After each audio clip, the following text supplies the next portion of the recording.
regresar. Después de ver eso de la historia clínica criminal, de la historia clínica, necesitamos pasar a algo que ha sido recurrente y es muy notable su incidencia en las peticiones de la evaluación o del diagnóstico de una persona, lo que es el estado del ánimo, es decir, la ansiedad, la depresión. Para eso puede haber pruebas como el IDARE, el ZUNG o el Treviño-La-Bastida, entre otros, ¿no? Hay muchos más y todos muy buenos. El caso es que de inicio les recomiendo, si tienen algún otro, adelante, pueden que lo sepan manejar y que les da buenos resultados, adelante, ocúpenlo, pero les recomiendo el IDARE porque ese nos da lo que es el estado y rasgo de ansiedad o de depresión.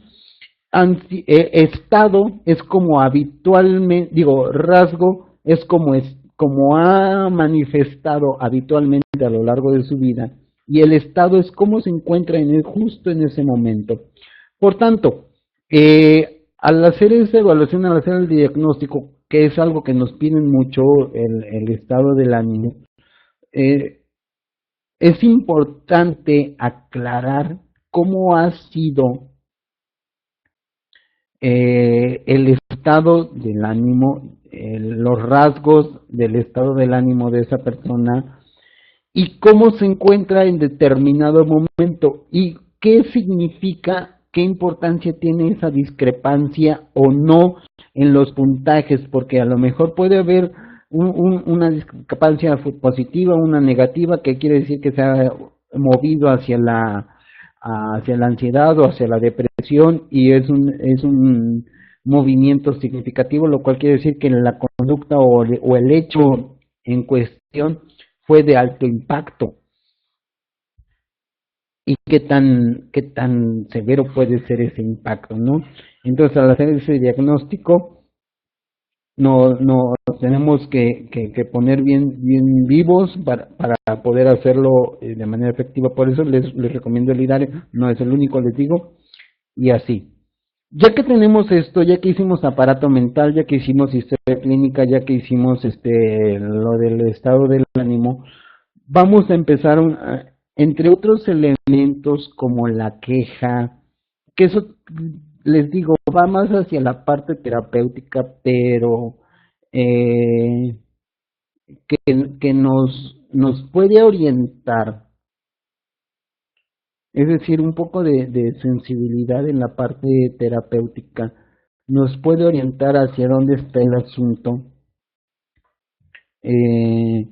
¿Cuál es la molestia? Digo, en la queja me refiero a que cuál puede ser la molestia más grande que podría estar viviendo en ese momento, porque eso nos puede efectivamente abordar un diagnóstico más preciso. Y luego de ello, que tenemos todos esos papeles de trabajo, tenemos que llegar a una síntesis.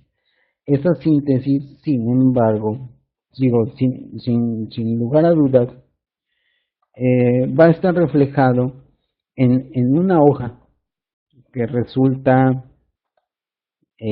simple y a la vez, resulta simple de llenar, que es este registro de la evaluación multiaxial. Esta hoja de registro de evaluación multiaxial está basado sobre todo en el DSM-4. ¿Por qué? Porque el DSM-5 ya no trae esta hoja de registro. Ya, de hecho, la evaluación multiaxial en el DSM ha cambiado. Ya no la manejan como multiaxial, sino como un solo eje donde tienes que describir todo. Terminamos haciendo eso. Es decir, lo bonito del DSM es que nosotros a final de cuentas terminamos haciendo un diagnóstico general, concreto. No quiere decir que con eso es escueto, sino en un solo texto. Esta evaluación multiaxial del 4 lo va desmenuzando en 5 partes.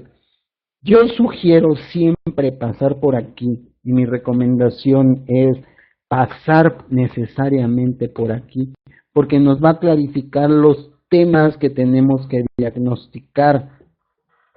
Si hay algún trastorno clínico, que es algo importante que no se nos puede olvidar, si cuál es la personalidad, que no podemos dejar a un lado de mencionar cuál es la personalidad, si existe alguna enfermedad médica, y en el eje 4, ¿cuál es el problema principal? Aquí es donde puede venir la parte de la queja. ¿Cuál va a ser el problema psicosocial o ambiental que está cursándose?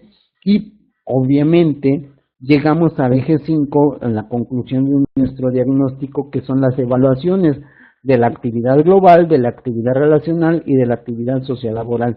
Esos puntajes son números que dan claridad, dan certeza a quien lo pide, que puede ser un juzgador, de cómo está o cómo se califica. Aunque efectivamente yo le apuesto a la psicología desde la perspectiva, desde el paradigma cualitativo, y todo lo que hacemos previo a esto son descripciones cualitativas. Todo lo que hemos venido mencionando es a través de enunciar cualidades de las personas y describir cómo está cada uno de esos elementos. No está de más, y es muy bienvenido y muy bien aceptado, que al final se haga una evaluación cuantitativa, porque eso puede llegar a determinar el asunto. ¿Qué quiero decir a final de cuentas con esta evaluación multiaxial? Que a lo mejor la podamos trabajar más a detalle en otro momento, que justamente el diagnóstico es una manera de desvestir, de desnudar a una persona para decir cómo se encuentra en cada una de sus partes. Ya hablamos de lo físico, ya hablamos también un poco de lo social, económico y cultural. Tenemos que decir cómo se encuentra en la parte de sus emociones, de los sentimientos, y todo eso tiene términos técnicos. Todos esos términos están descritos aquí en el DSM. Aquí tenemos el catálogo, ahorita se los pongo. Tenemos el catálogo de descripciones,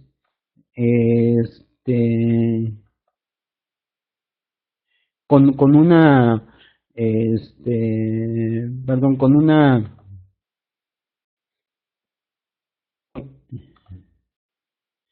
tenemos el catálogo de los trastornos. Aquí está con una descripción somera de los criterios. Va abordando es como eso es una manera de síntesis, cada uno de los ejes de acuerdo a la evaluación, y obviamente va por cada uno de los apartados. Comenzamos con el eje 1, con todos los trastornos. Dentro de ellos están los trastornos de la...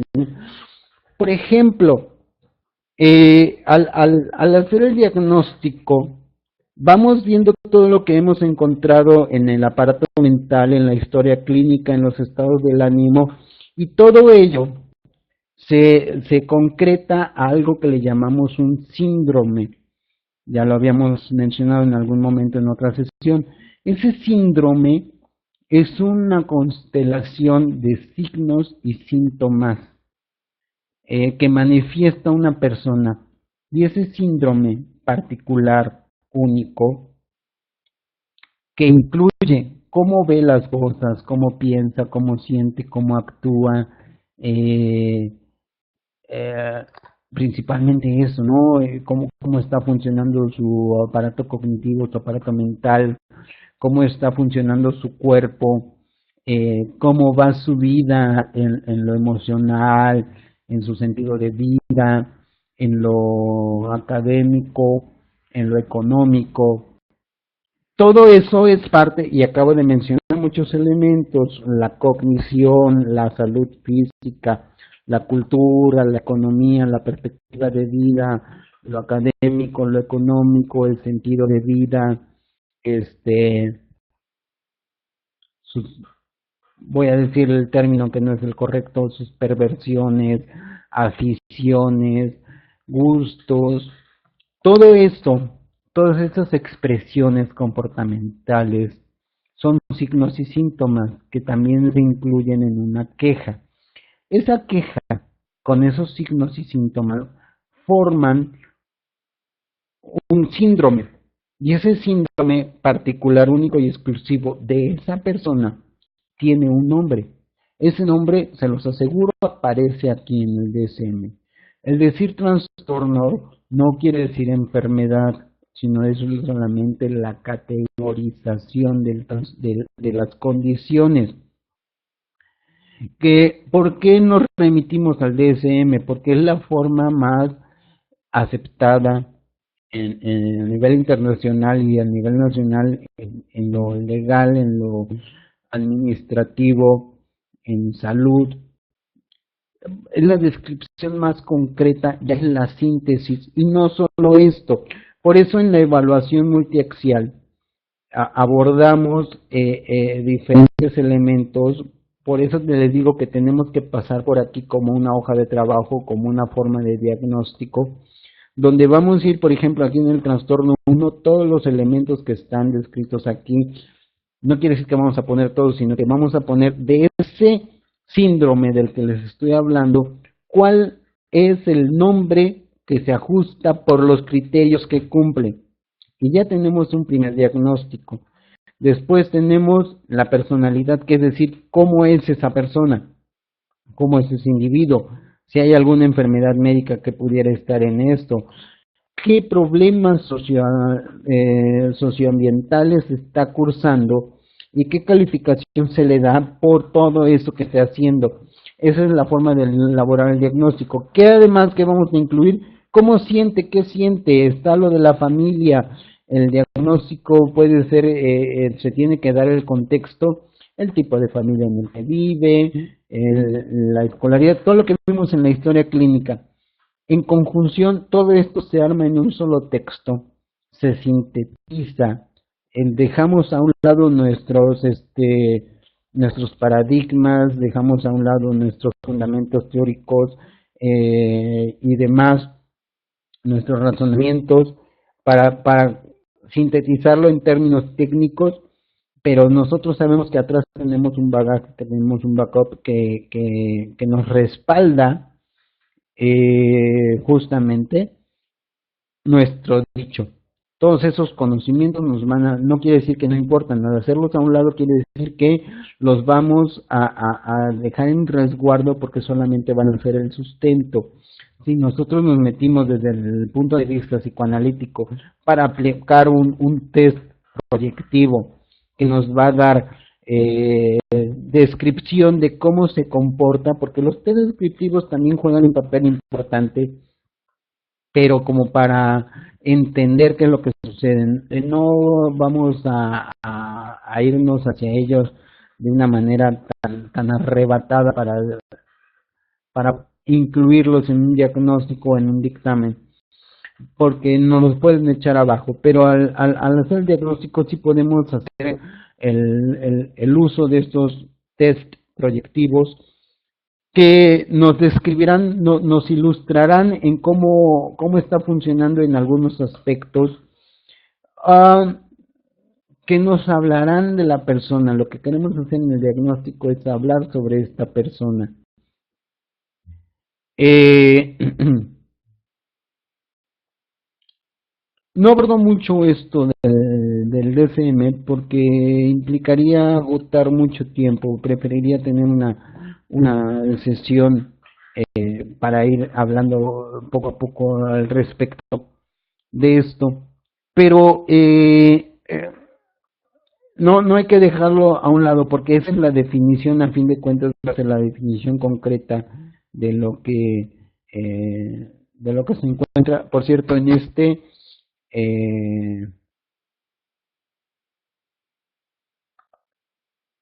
en este documento está están las escalas para el eje 5, donde aparecen los números que podemos, la calificación que podemos poner de acuerdo a las condiciones que presentan. Y vean que es una descripción de, por ejemplo,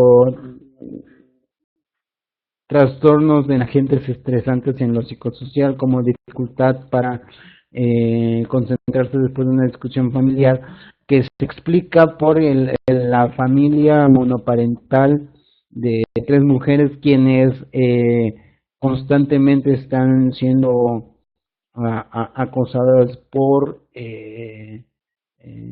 dolencias físicas y emocionales debido a trastornos hormonales propios de la mujer, que se presentan severos en esta familia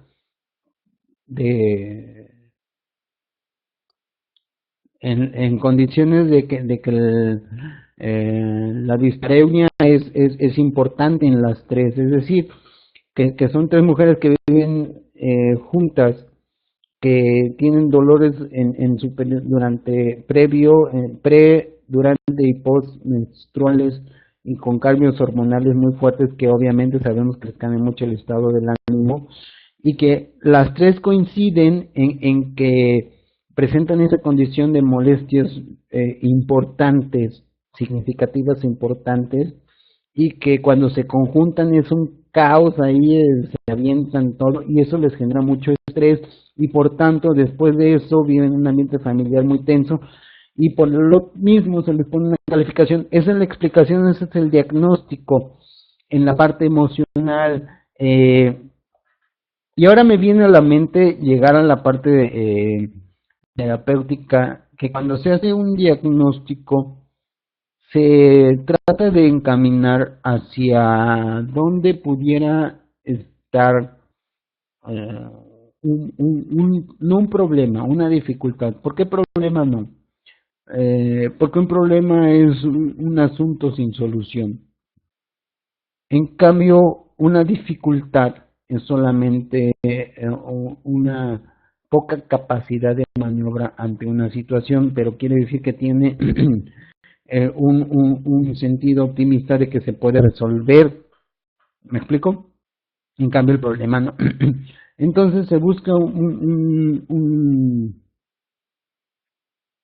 una dificultad en algo y se trata de trabajar en ello. Ah, por cierto, se me estaba olvidando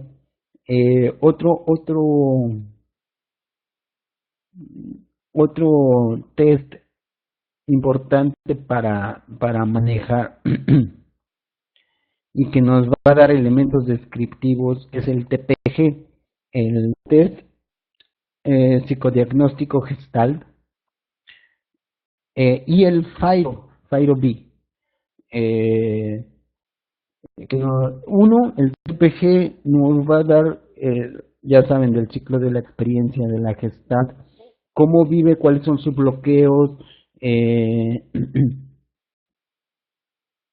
dónde se encuentra transitando, y eso nos puede reflejar las condiciones del pensamiento, de cómo en el pensamiento, cómo aprecia, cómo razona y qué determina hacer ante cualquier circunstancia en la vida. Y el FIRO tiene que ver cómo interactúa con los demás, su orientación de la conducta de interacción. Si él busca incluirse, si es más tímido, y después eso lo reflejamos en personalidad. El detalle es que con esta colección de test que les he ido proponiendo y manejando,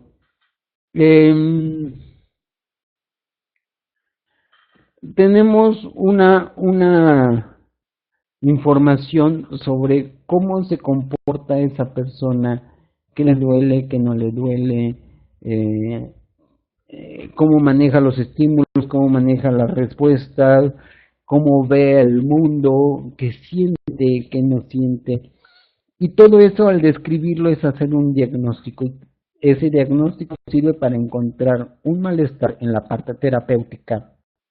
El psicodiagnóstico nos sirve para encontrar no defecto, sino una dificultad que se pueda manejar. Como en los coches, cuando le meten el escáner, lo que estamos haciendo nosotros, lo dije al inicio, nosotros es también hacer un escaneo para ver en la parte funcional estructural bajo qué condiciones, y si hubiera alguna deficiencia en la parte terapéutica, trabajar esa deficiencia, esa queja, esa molestia. Y en la parte forense, pues no la vamos a trabajar, pero sí la vamos a describir, lo estructural, lo funcional, y si hubiese alguna deficiencia, qué importancia tiene esa deficiencia para la conducta que estuviera cuestionable. ¿Qué relación existe entre todo eso con alguna conducta que pudiera llegar a ser algún delito o no? El estado, y todo eso nos lleva a determinar el estado psicológico en el que se encuentra una persona antes, durante y después de la comisión de un delito o de haber recibido el impacto de la comisión de una conducta o al de haber recibido el efecto de una conducta tipificada como delito. En el caso de la víctima y sus consecuencias, ¿no? Se hace el diagnóstico, se dice qué malestar tiene y esto se llama trastorno. Ese es el síndrome del cual terminé mencionando y que puede estar descrito en el DSM-4, en el DSM-5. Pasamos por el DSM-4 para ver la evaluación multiaxial y entonces encontrar el nombre, la etiqueta, el rótulo que lleva ese síndrome, que juntan la constelación de signos y síntomas que hemos explorado.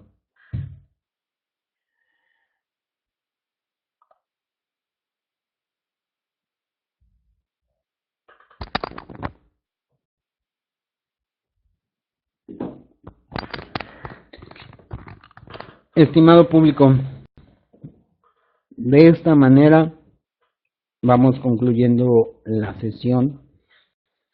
Me gustaría saber si existe alguna duda, sugerencia, comentario, amenaza de lo mencionado. Quedó algo vacío. Mi intención es justo exponerles cuáles son los elementos que se deben abordar para hacer un diagnóstico, qué es un diagnóstico y cómo llegar a él, qué elementos, qué observaciones hay que hacerle. ¿Cómo realizarlo? Bueno, queda un poco más a la práctica personal, pero ¿qué elementos se deben de considerar? Lo que les estoy mencionando. Relacionando el diagnóstico en el terreno terapéutico con el diagnóstico en el terreno forense, que uno va a encontrar una dificultad para trabajarla y el otro solamente para describirla y para en todo caso marcar la relevancia y la importancia que pudiera tener para un determinado caso. Ha sido un gusto para mí haber sido acompañado y estar con ustedes. Reitero mi agradecimiento a Somefodec, al maestro Mario, a la maestra Maritza, a todos los que presenciaron este soliloquio, a quienes se interesen en repetirlo, me parece maravilloso. Ahí estaré para servirles. Si queda alguna duda, alguna sugerencia, un comentario o amenaza, ese es el momento. Algo que hubiera quedado al aire o que no se profundizó como ustedes esperaban. En concreto, el DSM lo dejamos para una sesión más. Ahorita solo se aborda como parte de los elementos en la elaboración de eh, de algún diagnóstico. Ajá, axial es eje. Aquello de multiaxial es multieje, efectivamente, como lo mencionas, Carlos. A eso se refiere. Multiaxial quiere decir multiejes. 5 ejes en particular del DSM-4. No hay ejes en el DSM-5, sino un diagnóstico que trate de incluir todo eso, pero sin hacerlo por ejes. Entonces el DSM-4 lo separa, los pone en peceras por separado para observar en cada uno de ellos algo, y que nosotros, independiente de que nos ajustemos al 4 o al 5, lo podemos sintetizar en uno solo. Nos va a dar esa referencia, pero no vamos a mezclar, aunque terminemos incorporándolo de cada uno de los ejes. No se han mezclado.